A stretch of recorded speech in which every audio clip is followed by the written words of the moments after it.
कार्तिक मास कथा अध्याय 22 और 23। जय श्री कृष्णा, राधे राधे। भगवान श्री कृष्ण की महिमा अपरंपार है। वह किसी न किसी रूप में अपने भक्तों को दर्शन जरूर देते हैं। अगर कोई भक्त उनकी सच्चे मन से भक्ति करता है तो वह हर संभव उनकी सहायता जरूर करते हैं। अगर सच्चे मन से पूरी तरह समर्पित भाव से भगवान की भक्ति की जाए, शुद्ध बुद्ध खोकर अगर सिर्फ भगवान का ही ध्यान किया जाए, सब कुछ मोह माया त्याग कर अगर केवल प्रभु में ही मन लगा लिया जाए, तो भगवान अपने भक्त को कभी संकट में नहीं रहने देते, उससे हर संकट से तार लेते हैं। आज के अध्याय का शुभारंभ भगवान श्री कृष्ण के एक चमत्कार की कहानी से करेंगे। अगर आज की यह कहानी आपको पसंद आए तो वीडियो को लाइक करके हो सके तो शेयर जरूर कीजिएगा। भगवान श्री कृष्ण की जन्मभूमि में हर जगह आपको कुछ न कुछ आश्चर्य देखने को मिलेंगे जो कि भगवान से जुड़े हैं। कहा जाता है कि इसकी वजह यहाँ कण कण में भगवान श्री कृष्ण का वास माना जाता है। वृंदावन में भी आपको ऐसे बहुत सारे आश्चर्य दिखाई दे जाएंगे। यहाँ पर कई संत भी हुए हैं, ऐसे संत जिनके चमत्कारों के किस्से हमेशा सुनाई देते हैं। आज भी अनेकों संत वहाँ पर हैं जिनके आश्चर्यजनक चमत्कारों को यहाँ आने वाले श्रद्धालु अक्सर देखा करते हैं। ऐसे ही एक चमत्कार है पागल बाबा का मंदिर और उनके पागल बाबा और उनके इस मंदिर के निर्माण की कहानी बहुत ही दिलचस्प है। यह कहानी आप सभी को जरूर सुननी चाहिए। पागल बाबा मंदिर मथुरा वृंदावन मार्ग पर स्थित है। इसके बारे में कथा जनमानस में आज भी बहुत प्रचलित है। इसके अनुसार एक गरीब कृष्ण भक्त ब्राह्मण दिन भर ठाकुर जी का नाम जपा करता था। उसके पास जो कुछ भी था, या यूं कहें कि जितना कुछ भी रूखा सूखा उसे मांगकर खाने को मिलता, वह उसे भगवान की मर्जी समझकर खुशी खुशी खा लेता और अपना जीवन बिता रहा था। एक बार उसे कुछ पैसों की आवश्यकता पड़ी तो किसी साहूकार से वह पैसे लेने के लिए गया। साहूकार ने उसे पैसे देते हुए कहा कि उसे यह पैसे जल्दी वापस कर दे होंगे। उसकी बात मानकर वह पैसे लेकर घर आ गया। अब वह ब्राह्मण हर महीने नियम से किस्त का हिसाब करके साहूकार के पैसे लौटाने जाता था। आखिरी किस्त के थोड़े दिन पहले ही साहूकार ने वसूली का एक पत्र उसके घर भिजवा दिया। यह देखकर ब्राह्मण बहुत परेशान हुआ और साहूकार से विनय करने लगा, लेकिन साहूकार नहीं माना। मामला अदालत में पहुंच गया। जज साहब अदालत में बैठे हुए थे।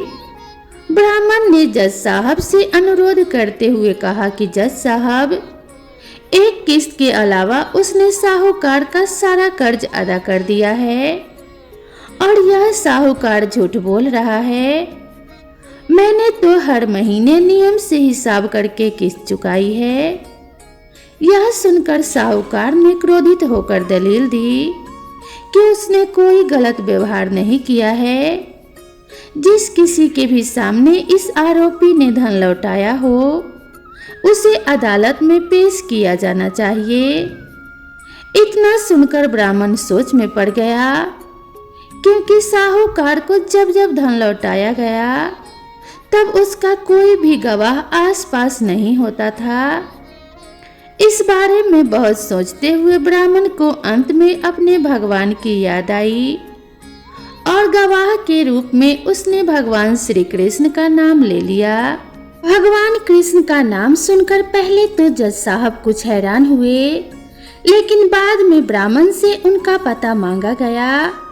ब्राह्मण के कहने पर एक नोटिस बाके बिहारी के मंदिर में भेजा गया कि क्योंकि जब अदालत में गवाही देनी होती है तब नोटिस मिलने पर गवाह को अदालत में उपस्थित होना ही पड़ता है। अब पेशी की अगली तारीख पर एक बूढ़ा आदमी कोर्ट में पेश हुआ और ब्राह्मण की तरफ से गवाही देते हुए कहने लगा कि जब ब्राह्मण साहूकार के पैसे लौटाने आता था तब मैं उसके साथ ही हुआ करता था।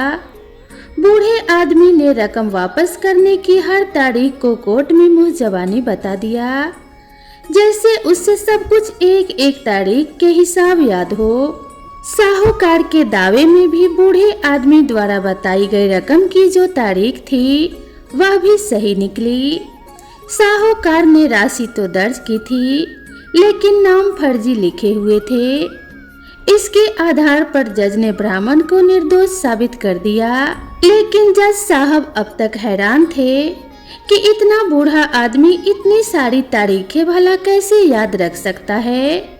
जज साहब ने उसके बारे में जब ब्राह्मण से पूछा कि यह बूढ़ा आदमी कौन है तो ब्राह्मण ने उत्तर दिया कि यह सब जगह रहता है, लोग उन्हें श्याम, कान्हा, कृष्ण आदि नामों से जानते हैं। इसके बाद जज साहब ने फिर से ब्राह्मण से पूछा कि बताओ वह बूढ़ा आदमी कौन था। फिर ब्राह्मण ने कहा कि सच में मुझे नहीं पता कि वह कौन थे। जज साहब को इस बात से बड़ी हैरानी हुई। उनके मन में सवाल पर सवाल आ रहे थे कि आखिरकार वह आदमी कौन था। इसी पहेली को सुलझाने के लिए जज साहब स्वयं अगले दिन बांके बिहारी के मंदिर में पहुंच गए, क्योंकि ब्राह्मण ने जब गवाही का वह पता दिया था तो उसमें यही पता उपस्थित था। जज साहब जानना चाहते थे कि आखिर बीते दिन जो आदमी अदालत में गया था वह कौन था।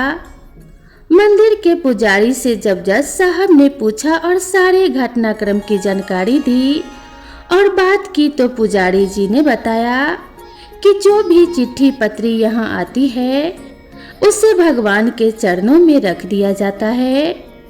जज साहब ने उस बूढ़े आदमी के बारे में भी पूछा, लेकिन पुजारी जी ने कहा कि ऐसा तो कोई भी आदमी यहाँ नहीं रहता।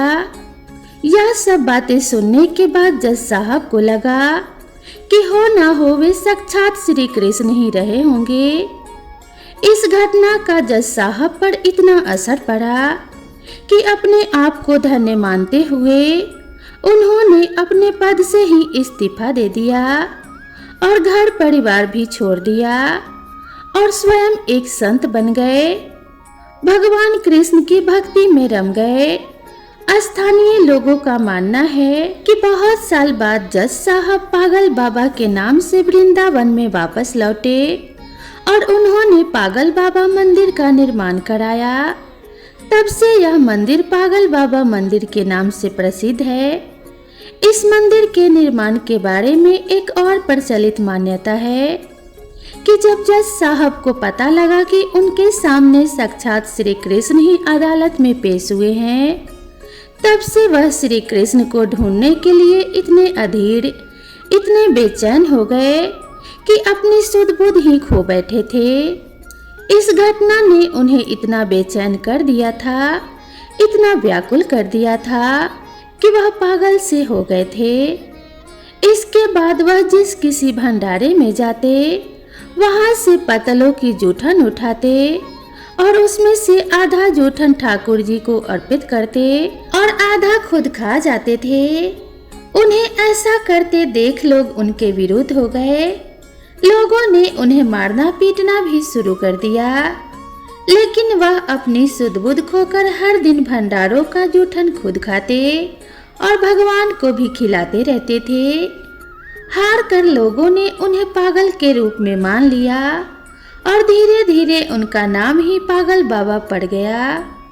कहा जाता है कि उनसे परेशान होकर लोगों ने एक बार उनके खिलाफ एक योजना बनाई, जिनके अनुसार लोगों ने भंडारे में अपनी पतलों में से कुछ भी नहीं छोड़ा ताकि वह ठाकुर जी को जूठन नहीं खिला सके। लेकिन पागल बाबा तो आखिर पागल बाबा ठहरे। उन्होंने वो सारी पतलों में से पोंछ पोंछ कर जितनी भी जूठन हो पाई उन सब का एक निवाला बना लिया और अपने मुंह में डाल लिया। लेकिन इस आपाधापी में इस बार वह ठाकुर जी को भोग लगाना भूल गए। इस बात का एहसास होते ही बिना ठाकुर जी को भोग लगाए ही वे निवाला मुंह में रख गए। उन्हें लगा कि अगर वह पहले खा लेंगे तो ठाकुर जी का अपमान हो जाएगा, और अगर यह निवाला बाहर थूक दिया तो अन्न का अपमान हो जाएगा। अब वह निवाला मुंह में लेकर ठाकुर जी के चरणों का ध्यान करने लगे। तभी अचानक से बाल गोपाल एक सुंदर से लड़के के रूप में पागल बाबा यानी जज साहब के पास आए और बोले, क्यों आज मेरा भोजन खा गए? यह सुनकर जज साहब की आंखें आंसुओं से भर गई और बोले, ठाकुर जी बहुत बड़ी भूल हो गई, मुझे माफ कर दो। ठाकुर जी ने भी मुस्कुराते हुए कहा, आज तक तुमने मुझे लोगों का जूठा खिलाया है, किंतु आज अपना ही जूठा खिला दो। जज साहब की आंखों से आंसू रुकने का नाम ही नहीं ले रहे थे। कहते हैं कि इस घटना के बाद से जो पागल बाबा थे, उनको मानने वाले लोगों की संख्या बढ़ने लगी। इसके बाद बाबा ने एक विशाल मंदिर की स्थापना का प्रण लिया और विशाल भंडारे का आयोजन किया। अपार जन समूह उमड़ा, लेकिन बाबा का भंडारा खाली होने का नाम ही नहीं ले रहा था। बाबा ने मंदिर में एक विशाल रसोई बनवाई और मंदिर के नीचे विशाल भंडार घर बनवाया। उसी समय आयकर विभाग ने छापा मारा कि इतना अनाज और भंडारे का सामान कहाँ से आ रहा है।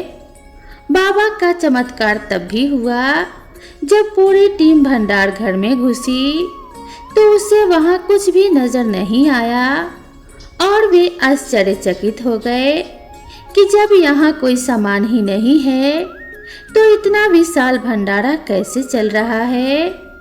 हैरान परेशान होकर आयकर के अधिकारी वहाँ से चले गए। पागल बाबा को समर्पित यह विशाल मंदिर आज भी वृंदावन में मौजूद है। कहा जाता है कि यहाँ से कोई भी भक्त खाली हाथ नहीं जाता।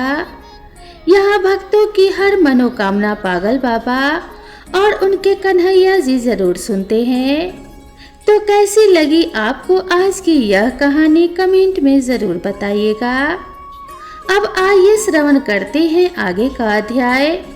दैत्य गुरु शुक्राचार्य ने राजा बलि को बौने ब्रह्मचारी रूप में भगवान के आने का कारण बतलाते हुए कहा कि हे राजा बलि, तुम्हारा राज्य प्राप्त करने के लिए ही अदिति के गर्भ से जन्म लेकर भगवान विष्णु स्वयं इस रूप में तुम्हारे यज्ञ में आए हैं। दान के रूप में कुछ भी मत देना, वरना चले जाओगे। इसके उत्तर में बलि ने कहा कि हे गुरुदेव, आप मुझे अधर्म का उपदेश क्यों देते हैं?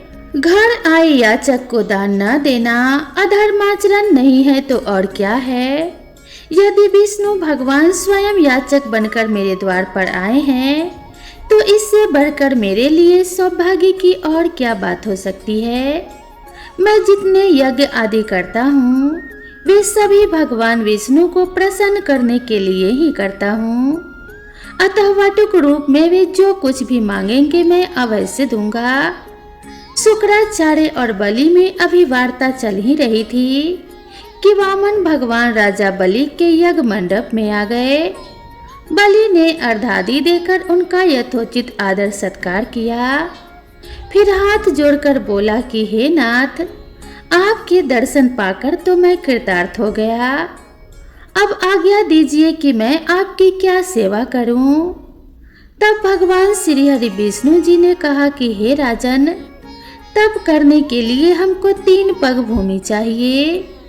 यह सुनकर राजा बलि ने हंसकर कहा कि हे वटुक, तुमने यह क्या मांगा? कुछ धन, ग्राम, शहर, हाथी तथा घोड़े आदि मांगे होते। यह सुनकर वामन भगवान बोले कि हे दैत्यराज, मुझे किसी प्रकार का प्रलोभन नहीं है। मुझे तो तप के लिए केवल 3 पग भूमि ही चाहिए। हे राजन, यह पृथ्वी सदैव किसी के पास नहीं रहती। सारी पृथ्वी को भोगने वाले मंधाता जैसे राजा आज कहाँ है। अतः मुझे अधिक लोभ नहीं, मात्र 3 पग भूमि ही चाहिए। इस तरह जो अपना मार्ग सुधारते हैं वे धन्य हैं। भूमि दान से उत्तम न तो कोई दान हुआ है और न ही आगे होगा। अतः हे दानवीर राजा, मुझे मात्र 3 पग भूमि दे दीजिए। भगवान विष्णु ने राजा बलि को समझाते हुए आगे कहा कि हे राजा बलि, इस संबंध में मैं तुम्हें एक प्राचीन इतिहास सुनाता हूँ, ध्यान पूर्वक सुनो। पहले ब्रह्म कल्प में भद्रमती नाम का एक दरिद्र ब्राह्मण था। उसके श्रोता सिंधु, यशोमती, शोभा, कामिनी तथा मालिनी नामक 6 स्त्रियां तथा अनेक पुत्र थे। जब दरिद्रता के कारण सभी भूख से अत्यंत दुखी हो गए, तब वह ब्राह्मण सुकुटुंब कौशाम्बी नामक नगरी में चला गया। वहां जाकर भद्रमती ने सुघोष नामक एक धनी ब्राह्मण से 5 पग भूमि मांगी, जो कि उसने दे दी। इसी 5 पद भूमि के दान के कारण उस सुघोष नामक ब्राह्मण को विष्णु का परम पद प्राप्त हुआ। तत्पश्चात एक अन्य ब्राह्मण के मांगने पर भद्रमती ने वह दान में मिली हुई 5 पद भूमि उसे दान में दे दी। इससे भद्रमती को मोक्ष की प्राप्ति हुई। इसी कारण कहता हूँ कि हे राजन, मुझे भी 3 पग भूमि दे दो, जिससे उसे किसी को देकर मैं भी मोक्ष का साधन प्राप्त कर सकूं। वामन भगवान के द्वारा प्रेरित करने पर राजा बलि गंगा सागर अर्थात टूटी वाला लोटा लेकर भूमि का संकल्प करने को तैयार हो गए। तब शुक्राचार्य जी तपोबल से अपना सूक्ष्म रूप बनाकर राजा बलि को संकल्प करने से रोकने के लिए गंगा सागर की टोटी में जल रोक कर बैठ गए। वामन भगवान शुक्राचार्य की इस चाल को जान गए, अतएव उन्होंने एक तेज कोन वाली कुसा लेकर लोटे की टोटी के छिद्र में डाल दी। इससे शुक्राचार्य की एक आंख फूट गई और टोटी से राजा की अंजलि में जल आ गया। राजा बलि ने 3 पग भूमि देने का संकल्प दे दिया। उसी समय भगवान वामन विराट रूप धारण कर ब्रह्मलोक तक बढ़ गए और उन्होंने 2 पगों में सारा ब्रह्मांड ही नाप लिया। भगवान के पांव के अंगूठे से ब्रह्मांड फूट गया और फूटे हुए मार्ग से पानी के अनेक स्रोत बहने लगे। भगवान विष्णु का पैर उस जल से धुलता रहा। वही लोक पावन जल ब्रह्मा आदि देवताओं को पवित्र करता हुआ 7 ऋषियों से सेवित सुमेरु पर्वत पर कपड़ा तथा गंगा के नाम से विख्यात हुआ। इस प्रकार पतित पावनी गंगा की उत्पत्ति भगवान के चरणों से हुई, जिसके स्नान तथा स्मरण मात्र से पाप नष्ट हो जाते हैं। यह दृश्य देखकर समस्त देवता तथा ऋषि मुनि स्तुति करते हुए बोले कि हे अनंत मूर्ति, जगत संचालक परम पिता और सबके स्वामी, आपको नमस्कार है।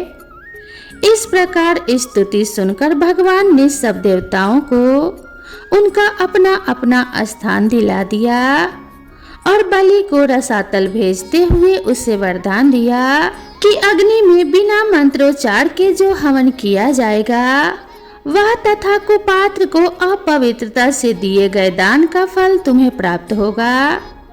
इस प्रकार भगवान ने देवताओं को सुंदर स्वर्ग तथा बलि अन्य दैत्यों को पाताल दिया। इतना कृत्य करके विराट भगवान पुनः वामन रूप में हो गए। तब समस्त देवताओं तथा ऋषि मुनियों ने भगवान की पुनः स्तुति की। तो प्रेम से बोलिए जय श्री हरि विष्णु भगवान की जय। अब आइए श्रवण करते हैं अध्याय 23। सूत जी कहने लगे कि हे ऋषियों, भागीरथ वंश के सौदारस नामक राजा के पुत्र का नाम मित्रसह था, जो गुरु वशिष्ठ के श्राप से राक्षस हो गया था। गंगा जल के प्रभाव से उसने भी परम पद प्राप्त किया। तब ऋषियों ने पूछा कि हे सूत जी, गुरु वशिष्ठ जी ने मित्रसह को किस कारण से श्राप दिया? कृपया करके यह कथा विस्तार पूर्वक सुनाइए। सूत जी बोले कि हे ऋषियों, एक समय अत्यंत धर्मज्ञ राजा मित्रसह अपने कुछ साथियों सहित शिकार खेलने के लिए वन में गए, जहां पर उसने अनेक मृगों का शिकार किया। फिर भूख और प्यास से दुखित हो नदी के तट पर आया।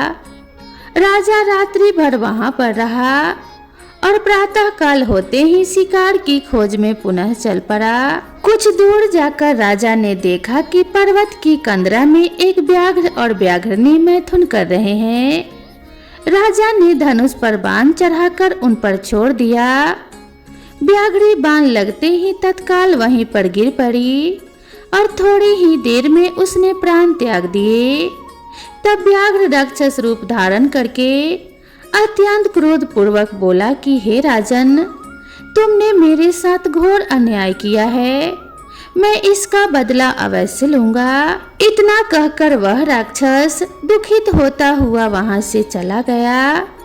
कुछ वर्ष पश्चात राजा मित्रसह ने अश्वमेध यज्ञ किया, जिसमें अनेक ऋषि मुनि बुलाए गए। गुरु वशिष्ठ ने ब्रह्मा विष्णु आदि देवताओं को विधि पूर्वक हवि देकर यज्ञ समाप्त किया और फिर स्नान आदि करने के लिए नदी के तट पर चले गए। गुरु वशिष्ठ जी के यज्ञ मंडप से जाते ही वह राक्षस, जिसकी स्त्री व्याघ्री को राजा ने वन में मार दिया था, बदला लेने के लिए यज्ञ स्थल पर आया। वह गुरु वशिष्ठ का रूप धारण करके राजा से कहने लगा कि हे राजन, हम मांस खाएंगे, अतः हमारे लिए मांस बनवाओ, हम स्नान करके अभी आते हैं। इतना कहकर वह वहां से चला गया और रसोइये का रूप धारण कर मनुष्य का मांस पकाकर रख दिया। जब वास्तविक गुरु वशिष्ठ जी स्नान करके वापस आए तो राजा ने सोने के थाल में सजा हुआ मांस मिश्रित भोजन उनके आगे परोस दिया। गुरु जी ने ज्ञान दृष्टि से जान लिया कि भोजन मनुष्य के मांस से बना है। वशिष्ठ जी ने क्रोधित होकर राजा को श्राप दे दिया कि हे राजन, तुमने हमको मांस मिश्रित राक्षसों के खाने योग्य भोजन दिया है, इसीलिए तुम राक्षस हो जाओ। वशिष्ठ जी का श्राप सुनकर राजा ने विनय पूर्वक कहा कि हे गुरुदेव, आपकी आज्ञा से ही मेरा भोजन बनवाया गया है। राजा की यह बात सुनकर गुरु वशिष्ठ जी ने ध्यान धरकर देखा और राक्षस द्वारा छले जाने का संपूर्ण वृत्तांत राजा को बताया। तब राजा भी निरपराध श्राप दिए जाने के कारण अंजलि में जल लेकर उन्हें श्राप देने को उद्यत हुआ। ठीक उसी समय उसकी रानी दमयंती आकर कहने लगी, आप क्षत्रिय हैं, अतएव क्रोध का परित्याग करें और जो आपके भाग्य में लिखा था उसे भोगिए। जो मनुष्य अपने गुरु पर रोष करता है वह वन में जाकर ब्रह्म राक्षस होता है, अतः आप शांत ही रहिए। स्त्री के इन वचनों को सुनकर राजा क्रोध को त्याग कर विचार करने लगा कि अब हमें क्या करना चाहिए। फिर राजा ने अंजलि के जल को ज्यों ही अपने पैरों पर डाला त्यों ही उसके पैर काले पड़ गए। इसी कारण वह राजा राक्षस रूप में कलमासपाद के नाम से विख्यात हुआ। निरपराध राजा गुरु वशिष्ठ के चरणों में गिरकर बारंबार क्षमा मांगते हुए अपनी मुक्ति का उपाय पूछने लगा। तब वशिष्ठ जी ने कहा, क्योंकि यह पाप आपसे अनजाने में हुआ है, इस कारण मेरे श्राप का प्रभाव 12 वर्ष तक ही रहेगा। इसके पश्चात तुम अपने वास्तविक स्वरूप में आ जाओगे। अनेक वर्षों तक राज्य का भोग करते हुए गंगा जल के प्रभाव से मुक्ति प्राप्त करोगे। भगवान विष्णु की सेवा करते हुए अंत काल में विष्णु लोक को प्राप्त होगे। इतना कहकर गुरु वशिष्ठ जी अपने आश्रम को चले गए और राजा राक्षसी देह धारण कर निर्जन वनों में भूखा प्यासा फिरने लगा। कई वर्ष तक अनेक कष्ट सहन करने के बाद वह राक्षस नर्मदा नदी के तट पर आया और वहां भी पशु पक्षी मनुष्य तथा सर्प आदि खाकर विचरण करने लगा। वहां घूमते हुए उसने एक दिन नर्मदा नदी के तट पर एक मुनि को अपनी स्त्री के साथ रमन करते हुए देखा। भूख से पीड़ित होने पर जैसे व्याघ्र मृग को पकड़ लेता है, उसी प्रकार उसने मुनि को पकड़ लिया। मुनि की स्त्री ने जब अपने पति को राक्षस के हाथों में देखा तो वह राक्षस रूपधारी राजा से विनय पूर्वक बोली, अब वास्तव में राक्षस नहीं बल्कि सूर्य कुल में उत्पन्न मित्रसह नामक राजा हैं। मेरा पुत्र अभी छोटा है, अतः बिना पति के इस वन में मैं कैसे निर्वाह करूंगी। इसीलिए आप मेरे पति को प्राण दान दें। प्राण दान से बढ़कर अन्य कोई दान नहीं है। उस स्त्री की इस प्रार्थना का राक्षस पर कोई प्रभाव नहीं पड़ा और जैसे कोई व्याघ्र मृग के बच्चे को पकड़कर खा जाता है, वैसे ही वह राक्षस उस मुनि को खा गया। तब मुनि की स्त्री ने उसे श्राप देते हुए कहा, तुमने मैथुन करते हुए मेरे पति को मारा है, इस कारण तुम जब भी मैथुन करोगे तो मृत्यु को प्राप्त होकर पुनः राक्षस योनि को प्राप्त होगे। यह दो श्राप एक साथ सुनकर राक्षस देहधारी राजा भी क्रोधित होकर बोले कि हे दुष्टे, एक अपराध के बदले तुमने दो श्राप दिए हैं, इसलिए तुम भी पिशाचिनी बन जाओ। इसके पश्चात वह स्त्री पिशाचिनी हो गई और भूख प्यास से व्याकुल होकर उसी वन में इधर उधर फिरने लगी। इससे आगे का वृतांत आप अगले अध्याय में सुनिएगा। तो प्रेम से बोलिए जय श्री कृष्णा, राधे राधे। अगर वीडियो पसंद आई हो तो हमारे चैनल को सब्सक्राइब करें। भगवान विष्णु और माता लक्ष्मी की कृपा आप सभी के ऊपर बनी रहे। आप सभी का घर धन्य धान्य से परिपूर्ण रहे। जीवन में सफलता आपके कदम चूमे। इसी कामना के साथ आप सभी से विदा लेते हैं। मिलते हैं नए वीडियो में नई कथा और नई कहानी के साथ। तब तक के लिए राधे राधे।